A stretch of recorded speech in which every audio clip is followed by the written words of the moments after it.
Tonight, 12 COVID cases confirmed for the second day in a row. Beaufort South MP Dr. Kenny Anthony alarmed by the spate of gun violence in his constituency. He calls on youth to put differences aside. And St. Lucians can expect to see the resumption of cruise tourism on Tuesday as Celebrity Millennium will call into Port Castries. The details of these stories and more coming up. This is the Hot 7 Nightly News with Lovelace and Amy Joseph. Good night. It is Friday, the 25th of June, 2021. Welcome to the Hot 7 TV Nightly News. I'm Lovely St. Amy Joseph. Thank you for joining us. Today, Friday, the Ministry of Health and Wellness received confirmation of 12 new cases of COVID-19. This is the second consecutive day in which 12 cases were recorded, with the current ones coming from a batch of 223 samples. The contact tracing for these newly diagnosed individuals is underway. The Ministry of Health and Wellness has also received news of the recovery of 12 individuals, meaning the total number of active cases remains at 74. All 74 active cases are doing well and none require treatment in the intensive care unit. The new positives bring the total number of cases diagnosed in country to date to 5,262. The Epidemiology Department of the Ministry of Health and Wellness is currently undertaking a review of the database of COVID-19 deaths in St. Lucia. The Chief Medical Officer will provide a press statement when that process has been completed. In other news, gun violence rocked the Beaufort South constituency in recent times. On Monday, 24-year-old Greg Prescott became the latest shooting victim. His father told Hot 7 TV he had 3 visible gunshot wounds about the body. Member of Parliament for Beaufort South, Dr. Kenny Anthony, has expressed distress about the increase in gun violence and is appealing for a return to peaceful living in the constituency. The spate of gun violence in St. Lucia is alarming, and a particular concern to me is the number of homicides and gun-related crimes being recorded in Beaufort South in recent days. The latest homicide, which claimed the life of Greg Prescott, is another senseless death which has once again plunged the town of Beaufort into mourning. Beaufort is a small town where almost every family is connected. The constant fighting and use of unlawful force, especially firearms against each other, is destroying families and causing the entire community to live in fear. Let us restore the peace, love, and unity that we once knew in our town. Dr. Anthony urges law enforcement authorities to focus due attention on solving the crime problem and not to allow personal ambitions to become a distraction from the problem at hand. He has also called for young men and women to put their differences aside. In the last few weeks, many citizens have registered their concerns directly to me and through my constituency office at the apparent lack of interest or urgency of those who have direct responsibility to deal with the crime problem. This is not a time for political theater aimed at enhancing political ambitions. Too many young lives have been lost and too many families are in pain. I therefore urge our young men and women to put their differences aside, cease resolving disputes by force, and yield to efforts that seek to reconcile differences and bring peace and harmony to our community. The Beaufort South MP says it is clear that the fight against crime requires a radical shift in policy, thinking, strategy, and approach.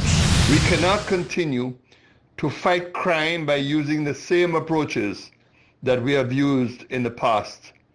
These methods are no longer working. We have to find the courage to fashion new and bold approaches to be rid of this scourge. That was Member of Parliament for Beaufort South, Dr. Kenny Anthony. St. Lucians can expect to see a resumption of cruise tourism on Tuesday, the 29th of June. Celebrity Millennium will call into Port Castries on Tuesday with about 400 passengers, with all adults vaccinated.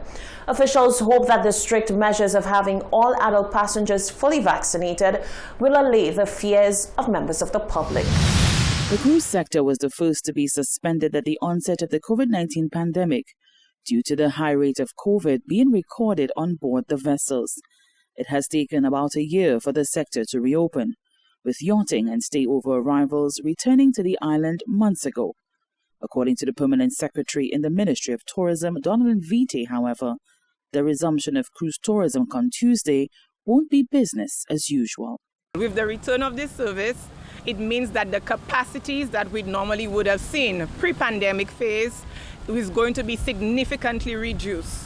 So with the reintroduction, we're seeing that Celebrity Millennium will be in a capacity of 400 persons with 10 children, and these 10 children will be unvaxxed, if we could take that term. The intention of processing vaccinated passengers is that they be similar to the stay-over arrival sector, where they will be able to free flow into the general public, just like our St. Lucia nationals who are coming fully vaccinated. Except for where we have unvaccinated passengers, even in the case of children, they will not be allowed to free flow. So their interaction on island is going to be very deliberate and specific to only pre-booked and predetermined arrangements that we call our green corridor. So the beach access to them is limited to only 2 beaches. And currently we're working with the operators at Pigeon Island and Tulaje, because this will be the only 2 beaches for the non-vaccinated passengers. Prime Minister Alan Chastanet says that while he is elated for the resumption of cruise, it must be done within a controlled environment.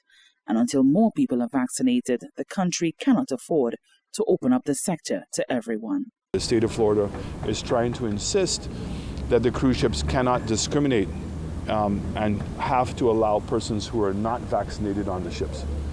So the ship that's coming in is not under those laws because it's coming out of St. Martin.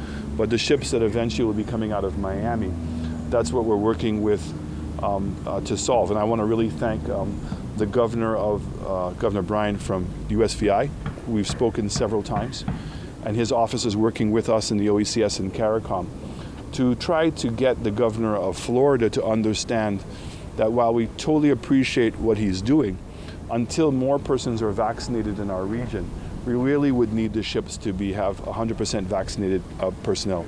Tourism Minister Dominic Fady looks forward to families being able to earn a living once again. What is very, very big for me is the fact that so many of the duty-free stores, the employees, the tour guides at the volcano, the tour guides that are working for the various companies that handle cruise vessels, a lot of the small St. Lucian-owned day boat charter owners, the vendors at the Castries Craft Market, the lay-by, the non-lay-by vendors, the arcade vendors, they're all now going to have some hope in what is taking place on Tuesday. And this is really one of the biggest things for me from the recovery. Vaccinated passengers, whether on cruise ships or stay-over arrivals, will be banded to be easily identified. For the Hot 7 News, Nisha Charles reporting. You're watching the Hot 7 TV Nightly News. Stay with us, still to come. The NYC investigation into sexual misconduct allegations is incomplete. Captain Ron elated about the resumption of ferry services to Martinique. And a vendor says there is now a glimmer of hope as cruise tourism is set to resume. That and more after the break.